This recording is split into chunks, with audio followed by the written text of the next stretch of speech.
In this lesson, I'm going to teach you how to speak in such a way that so-called native English speakers, Americans, Brits, Canadians, Aussies, whoever, will understand you immediately, okay? There's nothing wrong with your Indian accent, right? And I'm not going to be teaching anything to do with pronunciation per se, the sounds in which you speak. That's fine. We live in a world where there are a variety of different accents and they are all perfectly acceptable. However, there is an issue when Indian English speakers speak to native English speakers, right? Let me tell you what that issue is. We're going to dig deep into this. So, what a native English speaker expects to hear, how their brains are trained, is like this. This technology is vital for the economy. We must develop it. You'll notice that in each of those words that has multiple syllables, that is 2 or more syllables, one of those syllables will be stressed. It will have emphasis. It's going to be slightly longer and slightly louder, okay? Let's call this the stressed syllable. So, when a South Indian English speaker speaks English, they don't do this. And therefore, a word like technology sounds like technology, which is slightly different. And for some reason, because it lacks that emphatic syllable, that stressed syllable, the native English speaker doesn't register it. And there's a split-second delay.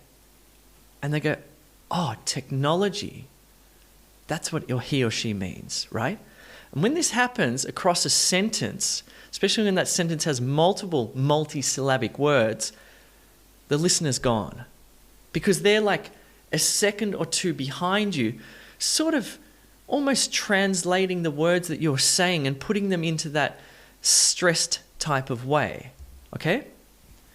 So if we compare, say, the way a native English speaker says or expects to hear the sentence compared to how the South Indian English speaker says the sentence, we can see there's quite a significant difference there. We're going to practice this, all right? But it goes a level deeper, and it never gets taught like this. I don't know, this is so obvious. When you hear this, when you see this, your mind will just go, oh my God, this is crazy. Why didn't anyone ever teach me this before? That is really the key difference between so-called native English speech and Indian English speech, or South Indian English speech to be more specific. There are two reasons. There's the stressed syllable, yes, but there's this little thing here, this little upside down E sound. Let's call it It makes an sound. Turns out, in English, native English varieties, this sound is the most common vowel sound of all, except you're never taught this vowel.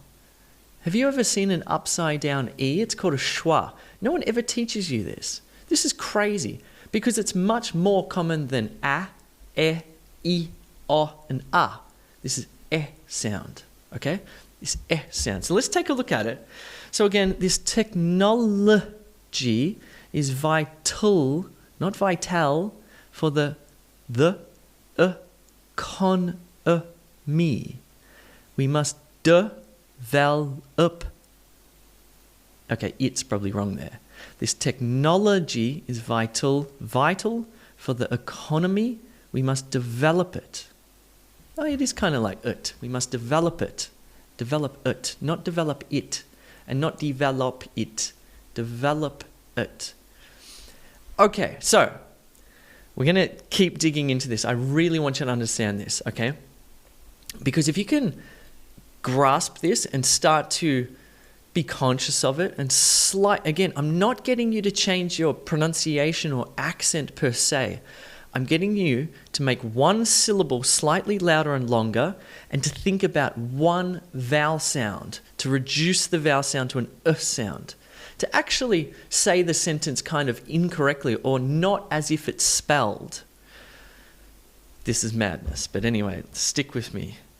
So again, the expectation from the native English listener is this technology is vital for the economy. We must develop it.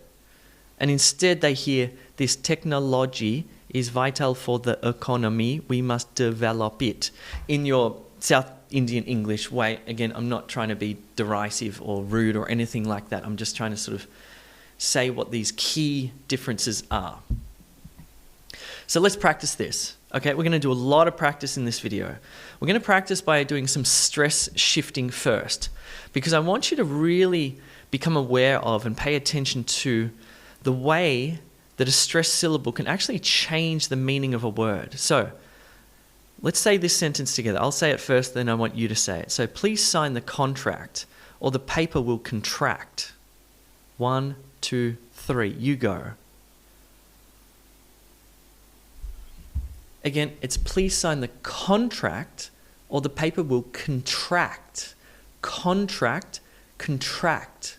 Contract, contract. These are two totally different words. One's a noun, one's a verb. They have completely different meanings simply because that stress shifted from the first syllable to the second syllable, okay? So you can pause the video and say this again and again if you want. But again, let's go a step deeper into this.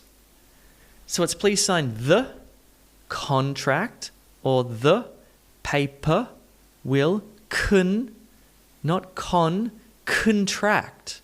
Contract. And I'll say it fast. Please sign the contract or the paper will contract. And you can start to hear that sing-song melody, that Morse code type native English speech coming through. And again, this is how the brains of native English speakers, this is how they're wired.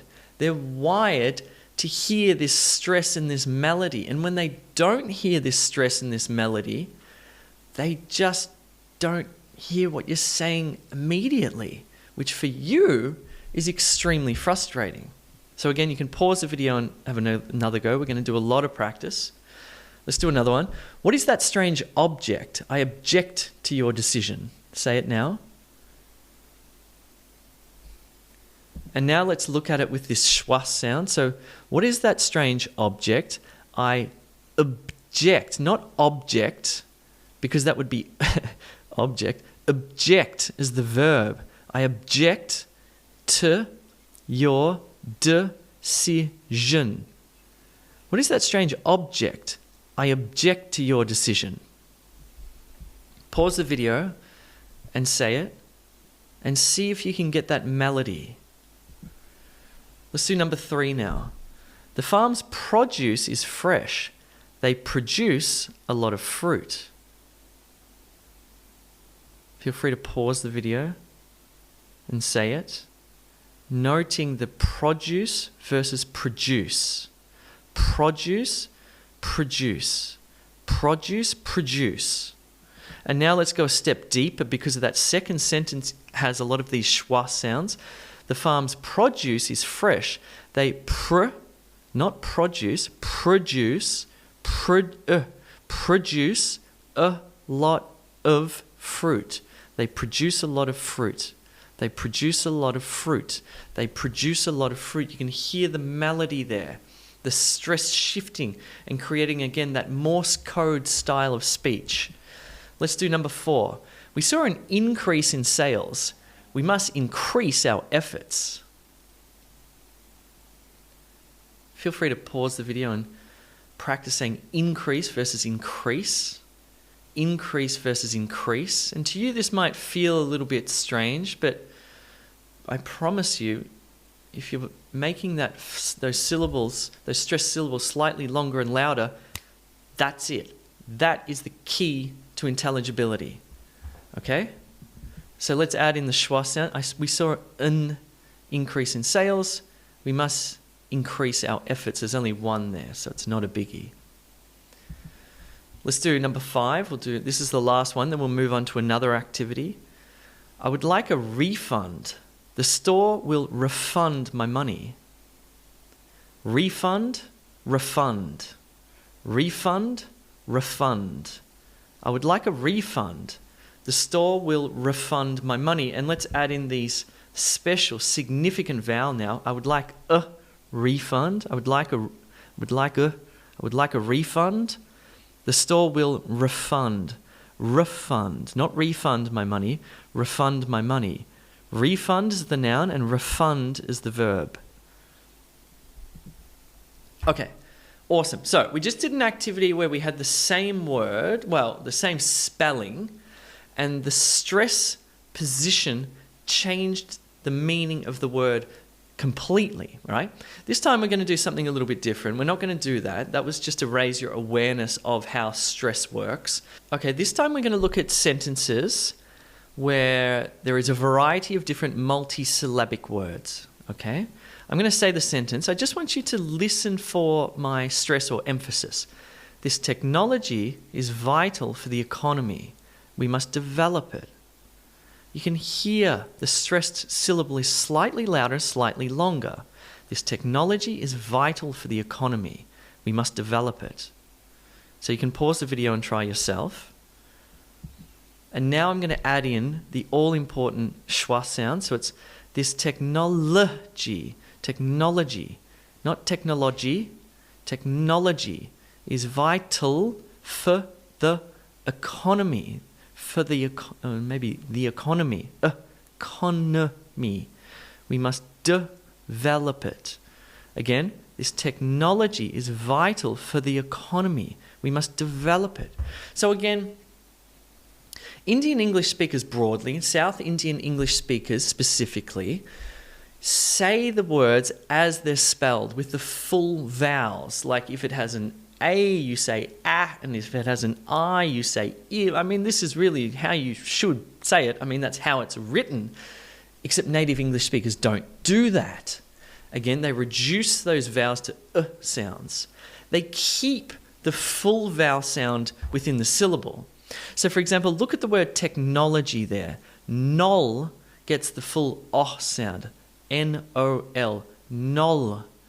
But the vowel next to it becomes an technology, technology. Same as vital.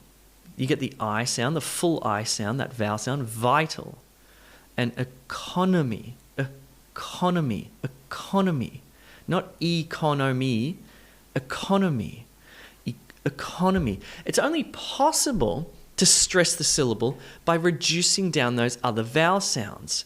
The stress syllable has the full vowel sound, economy, economy, economy, economy. This is the rhythm. This is it. This is it. Two things. The stress syllable and the reduced vowel sounds around it makes you perfectly intelligible wherever you go in the world when you're speaking English. Okay? Let's do it again. Here we go. The hotel staff called the police. It was a very difficult situation. Hotel has two syllables, but honestly, they're kind of even. Is it hotel or hotel? I think it's just hotel. I think it's equal. So the hotel staff called the police. It was a very difficult situation. And you can see that this stress moves from, say, the second syllable in police to the first syllable in difficult to the third syllable in situation. And let's add in the all-important schwa sound. So it's the hotel staff called the police, police, police. It almost disappears, doesn't it? Police. It was a very difficult, not difficult, difficult situation. Not on, situation. Situation. It was a very difficult situation. You can pause the video and practice this. Let's keep going. Let's do stress position number 3. My colleague left his computer in the office.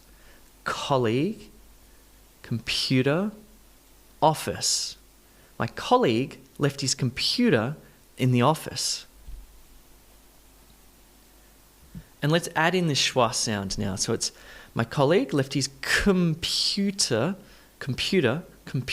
Now, I must say, computer is a very Aussie way of saying this word. Americans would typically, Aussie and British, Americans would typically say computer. They With the ER endings, Americans have quite a strong sound, whereas Brits and Aussies would say computer, computer, especially Aussies. So, computer in the office, not office, office. My colleague left his computer in the office, and you can hear the melody, the rhythm. Let's try it again. Number 3, we need to analyze the data, or data, it's up to you. We need to analyze the data. It's an important part of the process. We need to analyze the data. It's an important part of the process. You can hear that stress. You can see the stress. Let's add in the schwa sound. So we need to analyze the data.